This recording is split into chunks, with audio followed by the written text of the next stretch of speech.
Neçə qardaşsınız? 2 qardaş 2 oğlan. 2 qardaş 2 oğlan nədir? Ay abi oğlu.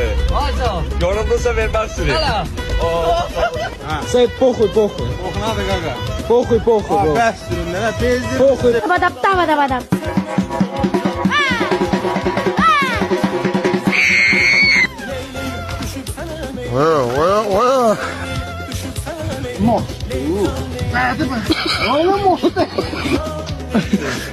Ulan Allah. Böyle adam olar Allah'ım. Hüseyin bacı var. O da kana. Hadi bacı şuna pişmala. Bu oğlanın nətər olmasın səhər komandir.